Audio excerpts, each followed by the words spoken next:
আসসালামু আলাইকুম। জানিয়ে দিব এই মাত্র পাওয়া সংবাদ। প্রথমেই বলে দিচ্ছি সংবাদ শিরোনাম, এরপর বলবো বিস্তারিত। পুরো দেশ আজ এক হাড় হিম করা রাজনৈতিক অগ্নিকাণ্ডের সাক্ষী। আজ সব থেকে বড় ব্রেকিং নিউজ, সব বাধা ভেঙে বরিশালে পুরোদমে শুরু হল আওয়ামী লীগের প্রকাশ্য কার্যক্রম। এরই মধ্যে দিল্লির এক গোপন চালে ওলটপালট সব সমীকরণ। বিএনপিকে কি তবে ক্ষমতা ছাড়ার জন্য মাত্র ১.৫ মাসের চূড়ান্ত ডেডলাইন দিল ভারত? কেন হঠাৎ বিপদে পড়ল তারেক রহমানের দল? আর পর্দার আড়ালে চলা এই দানবীয় দাবার চালের আসল রহস্য কি? আগামীর ক্ষমতা দখলের এই রোমহর্ষক সত্য জানতে ভিডিওটি ১ সেকেন্ডও না টেনে শেষ পর্যন্ত দেখুন। আরও জানাবো শাপলা চত্বরের ঘটনার নতুন মোড়। দীপু মনি, মোজাম্মেল বাবু ও ফারসানা রূপাকে ট্রাইব্যুনালে হাজির করার নির্দেশ। বেরিয়ে আসতে পারে চাঞ্চল্যকর তথ্য। এতক্ষণ শুনছিলেন শিরোনাম, এখন বলবো বিস্তারিত। তাই ভিডিওটিতে একটি লাইক দিয়ে চ্যানেলটা সাবস্ক্রাইব করে সম্পূর্ণ ভিডিওটা মনোযোগ দিয়ে দেখতে থাকুন। পুরো বাংলাদেশ আজ এক অভাবনীয় রাজনৈতিক মোড় আর সব আন্তর্জাতিক সমীকরণ ওলটপালট করে দেওয়া এক ঐতিহাসিক ঘটনার সাক্ষী হয়ে থাকল। আজ সবথেকে বড় ব্রেকিং নিউজ আমাদের হাতে এসেছে। দেশের ক্ষমতার কেন্দ্রবিন্দুতে আজ এক বিশাল অগ্নিকাণ্ড ঘটেছে যখন খবর ছড়িয়ে পড়েছে যে বরিশালে দীর্ঘদিনের রাজনৈতিক নীরবতা ভেঙে আওয়ামী লীগ তাদের নিয়মিত কার্যক্রম শুরু করেছে। মাঠ পর্যায়ে নির্ভরযোগ্য সূত্র থেকে পাওয়া অত্যন্ত চাঞ্চল্যকর ও শিউরে ওঠার মতো তথ্য অনুযায়ী তৃণমূল পর্যায়ে আওয়ামী লীগের এই হঠাৎ সক্রিয়তা মুহূর্তের মধ্যে পুরো রাজনৈতিক অঙ্গনকে স্তম্ভিত করে দিয়েছে।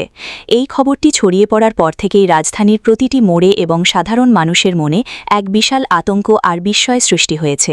কিন্তু সবথেকে বড় ধামাকা আর আসল রোমাঞ্চকর খবর হল দিল্লির সেই বিশেষ কূটনৈতিক চাল। আন্তর্জাতিক সূত্রগুলো বলছে প্রতিবেশী দেশ ভারত সরাসরি এক কঠোর বার্তা পাঠিয়েছে, যেখানে বিএনপি এবং বর্তমান শক্তিগুলোকে আগামী মাত্র ১.৫ মাসের মধ্যে ক্ষমতা থেকে সরে যাওয়ার এক চূড়ান্ত ডেডলাইন দেওয়া হয়েছে। এই খবরের পর থেকেই বিএনপির অন্দরমহলে চরম অস্থিরতা আর বিপদের ঘণ্টা বাজতে শুরু করেছে। রাজনৈতিক বিশ্লেষকরা বলছেন, দিল্লির এই হার্ডলাইন অবস্থান প্রমাণ করছে যে পর্দার আড়ালে শক্তির ভিত আবারও পরিবর্তন হচ্ছে এবং এর ফলে বিএনপি এক চরম অস্তিত্ব রক্ষার লড়াইয়ে গিয়ে ঠেকেছে। হঠাৎ করে এই নাটকীয় পরিবর্তন আর রাজপথে এমন নতুন মেরুকরণ পুরো দক্ষিণ এশিয়ায় এক বিশাল তোলপাড় সৃষ্টি করেছে। এই রহস্যময় পটপরিবর্তন আর ভারতের এই ডিরেক্টিভের নেপথ্যে আসলে কোন ভয়ঙ্কর ও রোমহর্ষক সত্য লুকিয়ে আছে, আজ তার সব গোপন তথ্য আপনাদের সামনে সরাসরি উন্মোচন করব। পরিস্থিতির ভয়াবহতা বুঝতে ১ সেকেন্ডও না টেনে পুরো ভিডিওটি শেষ পর্যন্ত দেখুন, কারণ আজকের এই প্রতিবেদন দেশের শাসন ব্যবস্থা আর আগামীর ক্ষমতা দখল নিয়ে সবথেকে বড় ঘোষণা হতে যাচ্ছে। আন্তর্জাতিক গোয়েন্দা সংস্থা এবং রাজনীতির নীতি নির্ধারণী মহল থেকে পাওয়া অত্যন্ত শিউরে ওঠার মতো তথ্য অনুযায়ী এই রাজনৈতিক চালটি কোনো সাধারণ ঘটনা নয়, বরং এটি এক সুপরিকল্পিত দাবার চাল। বিশ্বস্ত সূত্র বলছে, পর্দার আড়ালে চলা অনেক গোপন সমঝোতা এবং বিশেষ শক্তির গ্রিন সিগন্যালের ফলেই বরিশালে আওয়ামী লীগের এই পুনরুত্থান এবং দিল্লির এই কঠোর বার্তা নিশ্চিত হয়েছে। এই হঠাৎ ঘটে যাওয়া ঘটনাপ্রবাহ প্রমাণ করছে যে বাংলাদেশের রাজনীতি এখন আর কেবল সীমানার মধ্যে সীমাবদ্ধ নেই। এটি এখন সরাসরি এক আঞ্চলিক আধিপত্যের লড়াইয়ে রূপ নিয়েছে, যা সাধারণ মানুষের কল্পনাকেও ছাড়িয়ে গেছে। গোয়েন্দা সংস্থাগুলো বলছে, এই ১.৫ মাসের ডেডলাইন আসলে ক্ষমতার ভারসাম্য লণ্ডভণ্ড করে দেওয়ার একটি সুগভীর মাস্টার প্ল্যান হতে পারে। নথিপত্র অনুযায়ী এই নতুন সমীকরণ আসলে ক্ষমতার মসনদে এক বড় ধরনের ওলটপালটের ইঙ্গিত দিচ্ছে, যা আগামীর রাজনৈতিক মানচিত্রকে মুহূর্তের মধ্যে বদলে দিতে পারে। আজ দুপুর হতেই যখন বরিশালের পরিস্থিতি এবং ভারতের এই চূড়ান্ত বার্তার খবর রাজপথে ছড়িয়ে পড়ে, তখন থেকেই প্রশাসনের অন্দরমহলে চরম আতঙ্ক আর বিশৃঙ্খলা সৃষ্টি হয়েছে।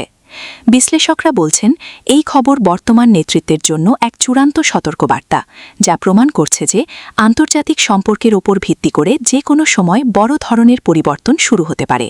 রাজধানীর প্রতিটি মোড়ে আজ একটাই আলোচনা, কেন হঠাৎ ভারত এত কঠোর হল আর বিএনপির পরবর্তী পদক্ষেপ আসলে কি?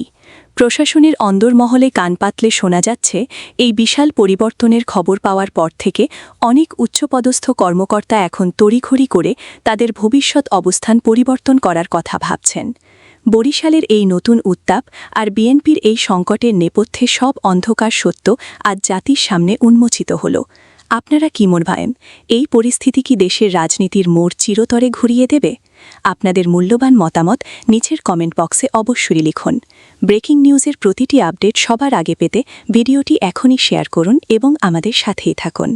রাজধানীর মতিঝিলের ঐতিহাসিক শাপলা চত্বরের ঘটনায় দায়ের করা মানবতাবিরোধী অপরাধের মামলায় নতুন করে আলোচনায় এসেছে সাবেক মন্ত্রী ডাক্তার দীপু মনি, সাংবাদিক মোজাম্মেল হক বাবু এবং ফারজানা রূপার নাম।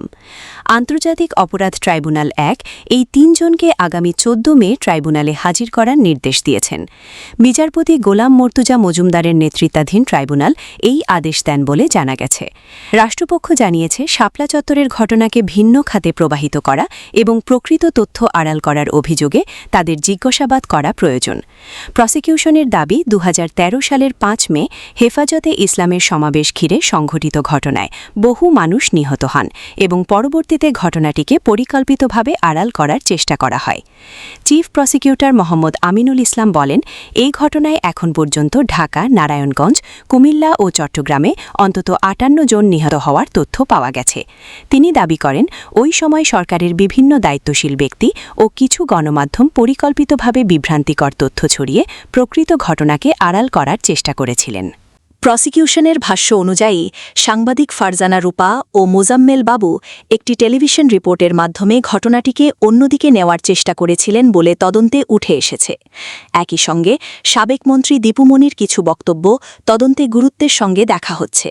চিফ প্রসিকিউটর বলেন, বিদেশি গণমাধ্যমে দেওয়া কিছু সাক্ষাৎকারে তিনি তৎকালীন সরকারের বক্তব্যের প্রতিধ্বনি করেছিলেন, যা তদন্তের আওতায় আনা হয়েছে।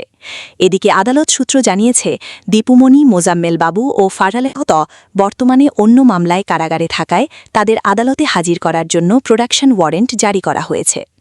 তদন্ত কর্মকর্তারা জানিয়েছেন, এই মামলায় তাদের জিজ্ঞাসা করে গুরুত্বপূর্ণ তথ্য সংগ্রহ করা হবে। আগামী ৭ জুনের মধ্যে তদন্ত প্রতিবেদন জমা দেওয়ার তারিখও নির্ধারণ করা হয়েছে। মামলায় সাবেক প্রধানমন্ত্রী শেখ হাসিনা, সাবেক স্বরাষ্ট্রমন্ত্রী মহিউদ্দিন খান আলমগীর, সাবেক আইজিপি বেনজির আহমেদ সহ আরও বেশ কয়েকজন প্রভাবশালী ব্যক্তির নাম রয়েছে। এ ঘটনায় রাজনৈতিক অঙ্গন, গণমাধ্যমে নতুন করে ব্যাপক আলোচনা শুরু হয়েছে। কেউ এটিকে ন্যায় বিচারের অগ্রগতি বলছেন, আবার কেউ বলছেন এটি রাজনৈতিক প্রতিহিংসার অংশ কিনা সেটিও খতিয়ে দেখা প্রয়োজন। তবে ট্রাইব্যুনাল বলছে, তারা নিরপেক্ষ তদন্তের মাধ্যমে প্রকৃত সত্য উদ্ঘাটন করতে চায় এবং মামলার সঙ্গে জড়িত প্রত্যেককে আইনের আওতায় আনা হবে।